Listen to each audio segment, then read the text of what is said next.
Friends, welcome to do practice. Last video में हमने किया था अकाउंटेंसी में retirement of a partner chapter से कि ट्रीटमेंट ऑफ गुडविल कैसे करते हैं, या जब गुडविल पहले से बुक्स ऑफ अकाउंट में शो हो रही हो तो हम उसको कैसे राइट ऑफ करेंगे। दोनों हमने कंप्लीट किए थे। आज हम डिस्कस करेंगे revaluation of asset and liabilities. Revaluation means जब हम एसेट और लायबिलिटीज़ को रिवैल्यू करते हैं, उनकी वापस वैल्यूएशन करते हैं, वापस उसका मूल्यांकन करते हैं, तो वो होता है हमारा revaluation of assets and liabilities. जैसे कोई पार्टनर, जब किसी पार्टनर का एडमिशन होता है तब हम वहाँ पर रिवैल्यूएशन अकाउंट बनाते थे। सेम ऐसे ही जब किसी पार्टनर की रिटायरमेंट होगी तो वहाँ पर भी हम रिवैल्यूएशन अकाउंट बनाएंगे। रिवैल्यूएशन अकाउंट में हम ये चेक करते हैं कि जो हमारी एसेट्स और लायबिलिटीज़ हैं उनकी वैल्यूज़ में कितना डिफरेंस आया, क्योंकि जो हमारी बुक वैल्यूज़ होती हैं और जो आज के टाइम जब कोई पार्टनर रिटायर हो रहा है उस टाइम जो उसकी मार्केट वैल्यू है वो चेंज हो जाती है, कुछ ना कुछ उनमें डिफरेंस मिलता है। मे बी कोई वैल्यू कम हो और मे बी कोई वैल्यू ज़्यादा हो गई हो, तो उसी को चेक करने के लिए हम रिवैल्यूएशन अकाउंट बनाते हैं। जब कोई पार्टनर एडमिशन होगा तब भी बनाएंगे, या फिर जब कोई पार्टनर रिटायर होगा, डेथ होगा, तब भी हम रिवैल्यूएशन अकाउंट बनाते हैं। तो रिवैल्यूएशन अकाउंट में एडमिशन टाइम भी बनता है और रिटायरमेंट के टाइम भी।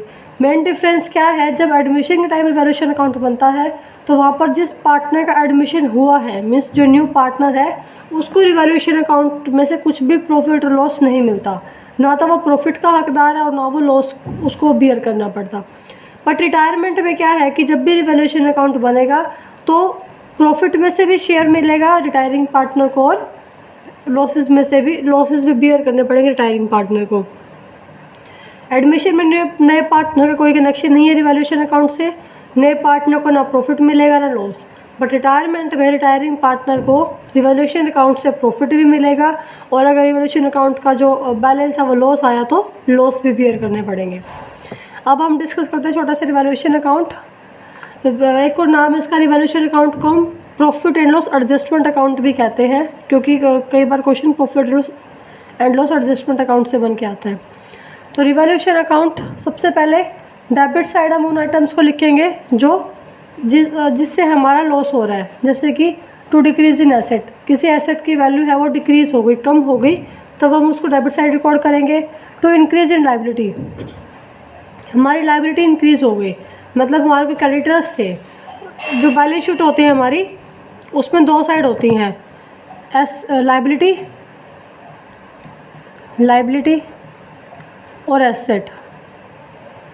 अगर हमारी एसेट की वैल्यू कम होती है तो वो आएगी डेबिट साइड। अगर हमारी एसेट की वैल्यू इंक्रीज़ होती है तो मीन्स अगर एसेट की वैल्यू इंक्रीज़ हो गई, कोई इन्वेस्टमेंट थी वो 5 लाख की बुक्स में रिकॉर्ड थी बैलेंस शीट में, बट अब हमने चेक की रिटायरमेंट के टाइम तो उसी की वैल्यू आज 5 लाख से बढ़ के 5,50,000 हो गई, मतलब 50,000 से उसकी वैल्यू इंक्रीज़ हो गई, बढ़ गई। तो जब किसी इंक्रीजमेंट होगा एसेट में तो उसको हम लिखेंगे क्रेडिट साइड, और अगर डेबिट साइड लिखेंगे जब एसेट की वैल्यू कम होगी, मीन्स हमें लॉस हो रहा है। और इसके रिवर्स काम करता है लायबिलिटी। अगर लायबिलिटी की वैल्यू बढ़ रही है तो हम उसको करेंगे डेबिट, और अगर कम हो रही है तो उसको हम करेंगे क्रेडिट। इसका एग्जांपल है कि लायबिलिटी जैसे कि क्रेडिटर्स है, क्रेडिटर्स को ज़्यादा पेमेंट करनी पड़ गई तो उसको हम करेंगे डेबिट, क्योंकि ज़्यादा पेमेंट करनी पड़ गई क्रेडिटर्स को तो वहाँ पर हमें लॉस हो गया। और ऐसे ही अगर क्रेडिटर्स को कम पेमेंट करनी पड़ गई, कोई क्रेडिटर्स थे वो 50,000 रुपीज़ के थे, 50,000 के क्रेडिटर्स थे, उसकी सेटलमेंट आज 40,000 में हो गई, मतलब 10,000 कम में सेटलमेंट हो गई, तो वो हमारे क्या हो गई, यहाँ पे लायबिलिटी कम हो गई। लायबिलिटी कम हो गई, 10,000 कम पेमेंट करनी पड़ी, तो हमारा फ़ायदा हो गया, तो उसको हम करेंगे क्रेडिट। टू अनरिकॉर्डेड लायबिलिटी, कोई ऐसी लायबिलिटी जो रिकॉर्डेड नहीं थी और अभी हमें पता चली तो उसको हम करेंगे डेबिट, क्योंकि वो लॉस है। बाय अनरिकॉर्डेड एसेट, और कोई एसेट जो अनरिकॉर्डेड थी, हमें नहीं पता थी, जब रिवैल्यू करना शुरू किया तो पता चला कि एक एसेट है जो अनरिकॉर्डेड है, वो हमारा फ़ायदा हो गया, उसको हम करेंगे क्रेडिट। अगर तो हमारी क्रेडिट साइड रिवैल्यूएशन अकाउंट का जो बैलेंस है वो हमारा क्रेडिट साइड ज़्यादा है तो होगा प्रॉफिट, और अगर रिवैल्यूएशन अकाउंट में डेबिट साइड ज़्यादा है तो हमें होगा लॉस। क्योंकि अगर डेबिट साइड ज़्यादा है तो मीन्स नुकसान ज़्यादा है, क्योंकि हम डेबिट साइड नुकसान लिखते हैं रिवैल्यूएशन अकाउंट में। अगर लॉसेस ज़्यादा है तो बैलेंस भी लॉस का आएगा। और अगर हमारा क्रेडिट साइड ज़्यादा है मीन्स प्रॉफिट्स ज़्यादा है, क्योंकि हम क्रेडिट साइड प्रॉफिट्स लिखते हैं कि एसेट हमारी बढ़ गई, लायबिलिटी कम हो गई, या फिर कोई एसेट ऐसी मिल गई हमें एक्स्ट्रा, तो ये हमारा प्रॉफिट्स है। अगर क्रेडिट साइड ज़्यादा है मीन्स प्रॉफिट्स ज़्यादा है तो बैलेंस आएगा प्रॉफिट, और अगर डेबिट साइड ज़्यादा है मतलब लॉसेस ज़्यादा है तो हमारा बैलेंस आएगा लॉस। उसके बाद हम एक एंट्री करते हैं प्रॉफिट और लॉस की। प्रॉफिट अगर होगा तो उस केस में क्या हो रहा है, रिवैल्यूएशन अकाउंट डेबिट हो रहा है, तो एंट्री हम क्या करेंगे, रिवैल्यूएशन, क्योंकि जो रिवैल्यूएशन अकाउंट है वो एक नॉमिनल अकाउंट है और रिवैल्यूएशन अकाउंट कौन बनाती है, फर्म। तो नॉमिनल अकाउंट का जो रूल है वो है debit all losses and expenses, और जो रिवैल्यूएशन अकाउंट बना रही है वो फर्म बना रही है, तो फर्म को प्रॉफिट देना पड़ेगा पार्टनर्स को। तो फर्म के बिहाफ पे तो ये लॉस हो गया क्योंकि फर्म को प्रॉफिट देना पड़ेगा पार्टनर्स को, तो इसी वजह से हम प्रॉफिट को लॉस मानते हैं रिवैल्यूएशन अकाउंट में, क्योंकि प्रॉफिट रिवैल्यूएशन अकाउंट में है और रिवैल्यूएशन अकाउंट फर्म का है, और ये एक नॉमिनल अकाउंट है, तो नॉमिनल अकाउंट में जितने भी लॉस होंगे सब उसको डेबिट किया जाएगा, और अगर फर्म को कुछ प्रॉफिट्स देना पड़ रहा है पार्टनर्स को तो वो एक लॉस है, उसको हम डेबिट करेंगे। हमने पार्टनरशिप जब स्टार्ट किया था ये एक्सरसाइज, तो सबसे पहले हमने इसमें इसके कुछ वो थे कैरेक्टरिस्टिक्स, उसमें सबसे एक पॉइंट था कि जो पार्टनरशिप है पार्टनर्स है और जो पार्टनरशिप फर्म है दोनों का अलग अलग अस्तित्व है, मतलब कि पार्टनर्स अलग है उसके फर्म से। तो अभी ये जो अकाउंट है वो फर्म बना रही है, तो फर्म का कुछ प्रॉफिट्स देने पड़ेंगे पार्टनर्स को, तो अभी पार्टनर्स को वो अलग मान रही है फर्म की, मेरे से अलग है पार्टनर्स, तो अगर फर्म को कुछ देना पड़ेगा पार्टनर्स को तो वो लॉस हो गया, तो वहाँ पे रिवैल्यूएशन अकाउंट होगा डेबिट। तो एंट्री क्या होगी हमारी, revaluation account debit to old partners capital account या all partners capital account, all partners capital account, सभी पार्टनर्स आ जाएंगे इसमें रिटायरिंग पार्टनर भी आएगा और जो कंटिन्यूइंग पार्टनर सभी। फॉर एग्जांपल अगर ए बी सी 3 पार्टनर्स हैं और बी रिटायर हो रहा है तो हम किस में प्रॉफिट डिस्ट्रीब्यूट करेंगे, revaluation account debit to all partners means to A capital account, to B capital account and to C capital account. क्योंकि जो रिटायरमेंट के टाइम जब बनता है रिवैल्यूएशन अकाउंट तो वहाँ पर रिटायरिंग पार्टनर को भी शेयर मिलता है। और अगर ऐसे ही फर्म को लॉस होगा तो पार्टनर्स को पैसा देना पड़ेगा, तो एंट्री वहाँ पे क्या होगी, रिवैल्यूएशन अकाउंट होगा वहाँ पे क्रेडिट। तो एंट्री क्या करेंगे, ऑल किस रेशो में डिवाइड होगा भैया, इन द ओल्डर रेशो। ऐसे ही अगर लॉस होगा तो एंट्री होगी all partners capital account debit means बिल्कुल रिवर्स एंट्री हो जाएगी टू रिवैल्यूएशन अकाउंट। और कौन से रेशो में देंगे, पार्टनर्स भी उनकी ओल्ड रेशो में ही देंगे, इन द ओल्ड रेशो। तो रिटायरिंग पार्टनर को अपना जो है वो प्रॉफिट लेना भी है फर्म से रिवैल्यूएशन अकाउंट का, और लॉसेस होंगे तो रिटायरिंग पार्टनर को पैसा देना भी पड़ेगा। रिवैल्यूएशन अकाउंट है बिल्कुल सिंपल, एक नॉमिनल अकाउंट है, ऑप्शनल के हिसाब से अगर आप देखोगे तो रिवैल्यूएशन अकाउंट एक नॉमिनल अकाउंट है, और इसमें जितना भी लॉसेस होगा उसको हम डेबिट करेंगे और जितना प्रॉफिट्स होगा उन सबको क्रेडिट करेंगे। और अगर ऐसे ही हमें एंट्रीज करनी हो, जैसे अभी हमने प्रॉफिट की एंट्री की, तो अगर हमें उसके एसेट की एंट्री करनी हो तो एंट्री क्या हो जाएगी, क्योंकि प्रॉफिट में भी रिवैल्यूएशन अकाउंट डेबिट हुआ है, और अगर एसेट की वैल्यू कम होगी तो रिवैल्यूएशन अकाउंट क्या होगा, डेबिट, क्योंकि एसेट कम हुई मीन्स लॉस हुआ, और लॉस हुआ तो हम उसको रिवैल्यूएशन अकाउंट को करेंगे डेबिट।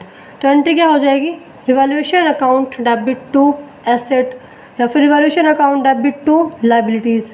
और सेम अगर ऐसे ही एसेट की वैल्यू इंक्रीज़ हो रही है तो वहाँ पर रिवैल्यूएशन अकाउंट हो रहा है क्रेडिट, तो हम एंट्री क्या करेंगे, asset account debit to revaluation, या liabilities account debit to revaluation. Means जहाँ पे प्रॉफिट होगा वहाँ पे रिवैल्यूएशन अकाउंट क्रेडिट होगा, और जहाँ पे लॉस होगा वहाँ पे रिवैल्यूएशन अकाउंट डेबिट होगा।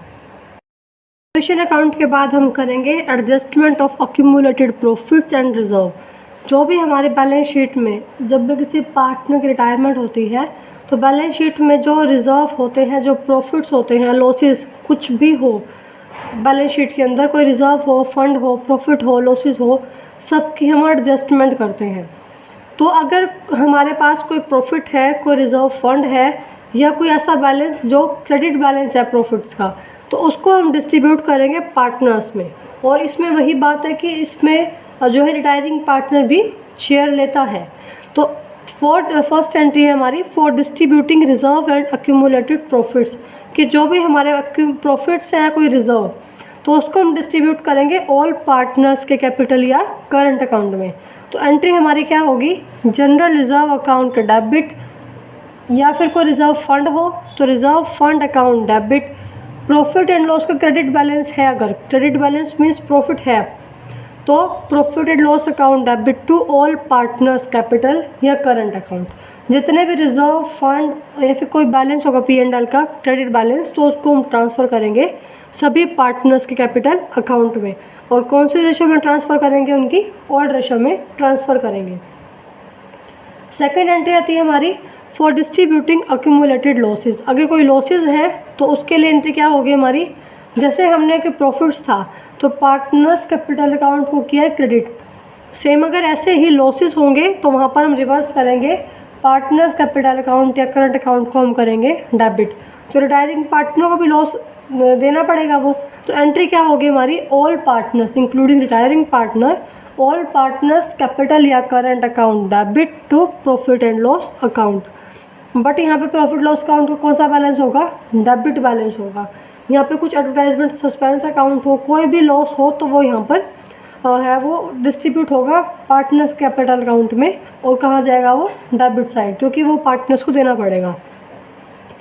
कोई लॉसेस हुआ तो पार्टनर्स कैपिटल अकाउंट क्रेडिट या करंट अकाउंट क्रेडिट, और प्रॉफिट हुआ तो पार्टनर्स कैपिटल या करंट अकाउंट क्रेडिट, और अगर कोई लॉसेस हुए तो पार्टनर्स कैपिटल या करंट अकाउंट डेबिट। और टू जो भी हम ट्रांसफ़र कर रहे हैं वो नाम आ जाएगा। थर्ड एंट्री आती है हमारी for distributing of specific fund. कोई स्पेसिफिक कोई विशेष फंड है, जैसे वर्कमैन कंपनसेशन फंड है जो हम वर्कर्स के लिए बनाते हैं कि किसी के साथ कोई मिस हैपनिंग होती है तो उसको कंपनसेट करने के लिए हम फंड बनाते हैं। एक होता है इन्वेस्टमेंट फ्लक्चुएशन फंड, कि इन्वेस्टमेंट में कुछ कम ज़्यादा होगा तो उसको कंपनसेट करने के लिए, उसको पूरा करने के लिए हम इन्वेस्टमेंट फ्लक्चुएशन फंड बनाते हैं।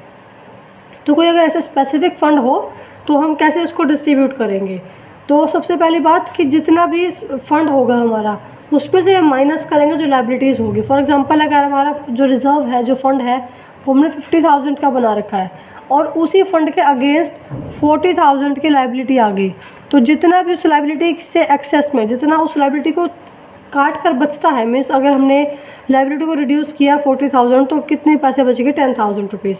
तो जितना एक्सेस में अमाउंट है फंड का वो हम डिस्ट्रीब्यूट करेंगे पार्टनर्स कैपिटल अकाउंट में। तो एंट्री हमारी सेम ऐसे इन्वेस्टमेंट फ्लक्चुएशन फंड में होगा, जितना भी लाइबिलिटी के अगेंस्ट एक्सेस बचेगा उसको हम ट्रांसफ़र करेंगे पार्टनर्स कैपिटल या करंट अकाउंट में। तो एंट्री हमारी क्या होगी, workman compensation fund account debit, investment fluctuation fund account debit to all partners capital या करंट अकाउंट। सिंपल सी है, जो भी फंड का एक्सेस बचेगा उसको डेबिट कर देंगे और किस में ट्रांसफ़र करेंगे, पार्टनर्स के कैपिटल अकाउंट में, इंक्लूडिंग रिटायरिंग पार्टनर, क्योंकि यहाँ पे ऑल लिखा है, और इन द ओल्ड रेशो में ही हम ट्रांसफ़र करेंगे। सिंपल सा पॉइंट है ये, तीन है। जब हम एडजस्टमेंट करते हैं अपने अक्यूमुलेटेड प्रॉफिट्स या रिज़र्व की, तो ये ट्रीटमेंट होती है। और ये जितना भी हमारा बैलेंस शीट में गिवन होता है, जो लाइबिलिटी साइड अगर होगा तो मीन्स वो प्रॉफिट्स होंगे, और कुछ एसेट साइड होगा बैलेंस शीट में तो मीन्स वो लॉस होगा।